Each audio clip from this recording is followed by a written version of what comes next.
میرا رب میرے ساتھ ہے. یعنی وہی قرآن کی آیت جو حضرت موسیٰ کے لیے نازل ہوئی کہ جب فرعون کا لشکر فرعون انا ربکم الاعلی، یعنی میں ہوں رب، اتنا بڑا، اتنی طاقت کہ آج تک احرام مصر کو لوگ ایکسپلور کر رہے ہیں. کیا وہ حضرت موسیٰ علیہ السلام جانتے تھے فرعون کتنا طاقتور ہے، سب کچھ کرتے ہوئے رات کو اپنی قوم کو لے کر جب دریا کے کنارے پہنچے، پیچھے لشکر پہنچ چکا، سامنے پانی ہے، پیچھے لشکر ہے.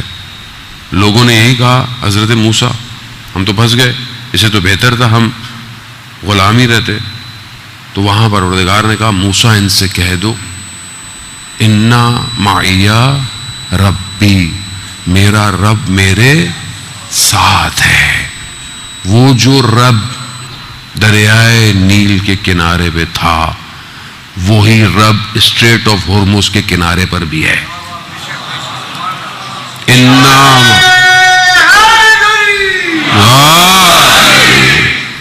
بس اس سنت کو ایکسپٹ کرنے والا چاہیے.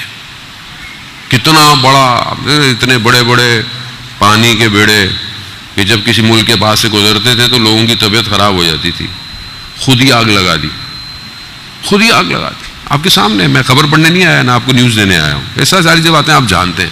ایکچولی ہمیں یہ ایکسپلور کرنا ہے کہ یہ جو ہوا ہے یہ کیا ہوا ہے، and where we are heading, ہم جا کہاں رہے ہیں، اس کے بعد ہم نے کہاں جانا ہے.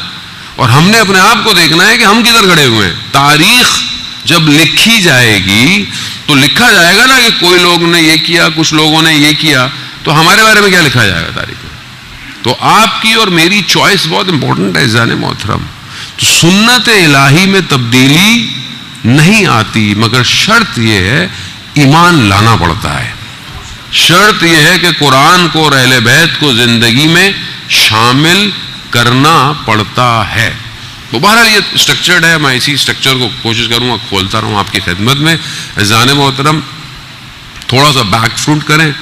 یہ مقدمہ تھا، یہ پریفیس تھا، جو کہ بہرحال وہ جو آپ ریل دیکھتے ہیں انسٹاگرام پہ، پہلے چند سیکنڈ میں آپ کو کچھ بولتا ہے لیکن وہ بتاتا آپ کو آخر میں. یہ میں نے آپ کو پہلے بتا دیا لیکن اس کے آخر تک ہم نے ان چند دنوں کے اندر جانا ہے. پہلی چیز جو امپورٹنٹ ہے وہ ہمیں یہ انڈرسٹینڈ کرنا ہے کہ ہمیں جو پروردگار نے خلق کیا ہے اس کا ہدف کیا ہے، اور یہ جو ہو رہا ہے یہ کیا ہو رہا ہے. بڑا اپنے آپ کو اپلفٹ کرے. روایتی مجلس بہرحال ماشاءاللہ ہوتی رہتی ہیں. ہم تھوڑا ریورس انجینئرنگ کے ساتھ پڑھنے کی کوشش کرتے ہیں تاکہ ہماری جو یوتھ ہے، جینزی ہے، الفا ہے، ملینیم ہے، یہ سب ان کو سمجھ میں آ سکے. عزیزان محترم پروردگار نے حضرت آدم کو خلق کیا خاک کی صورت، مٹی کی صورت میں، گل کی صورت، اور اس خلقت کو 200 سال تک بعض روایات کہتی ہیں کہ اس کو رہنے دیا. 200 ایئرس یہ خاک رہی، کچھ اس میں اپ گریڈ نہیں کیا. ابلیس کئی ہزار سال سے عبادت میں مشغول تھا. کیوں عبادت کر رہا تھا؟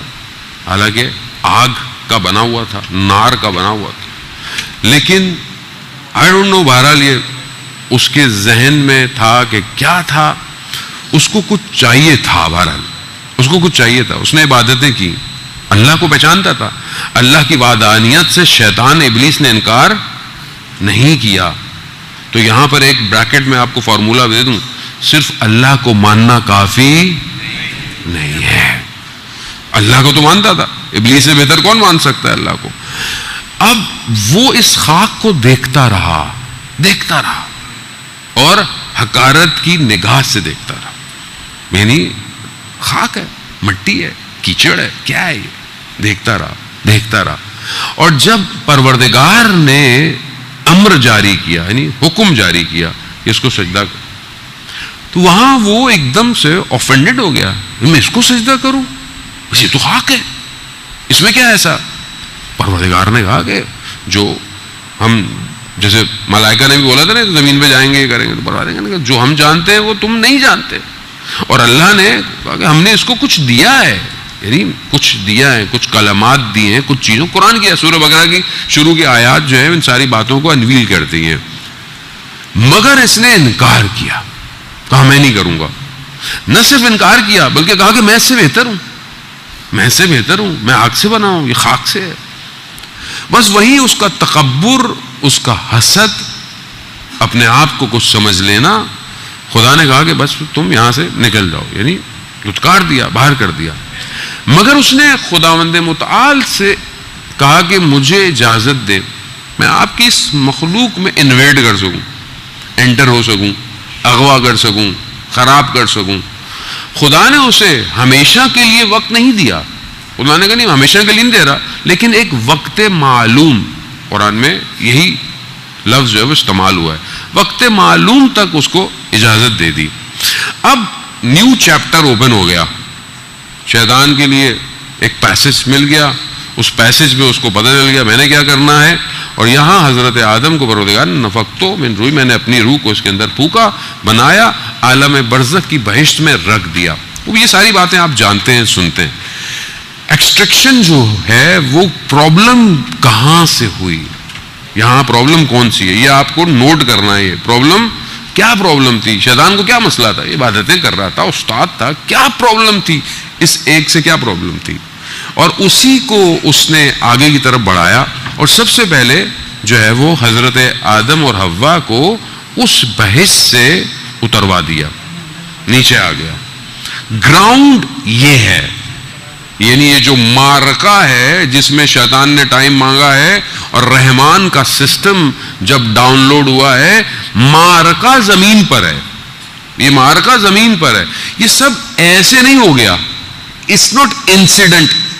یہ بگ بینگ نہیں اور پھٹا اور سب کچھ بن گیا، نہیں ہے. یہ بہت ڈیزائنڈ سسٹم ہے یہ، اور اتنا ڈیزائنڈ اور پیچیدہ اور اتنا سسٹمیٹک ہے کہ اس کی ایک ایک چیز پلانڈ ہے، ہر چیز پلانڈ ہے. بس قرآن کہہ رہا ہے کہ الذی خلق الموت والحیات، میں نے تمہاری موت کو اور تمہاری حیات، تمہاری زندگی کو خلق اس لیے کیا ہے، لیبلوکم احسن عملا، تاکہ میں تمہیں دیکھ سکوں کہ تم میں بہترین عمل کس کا ہے.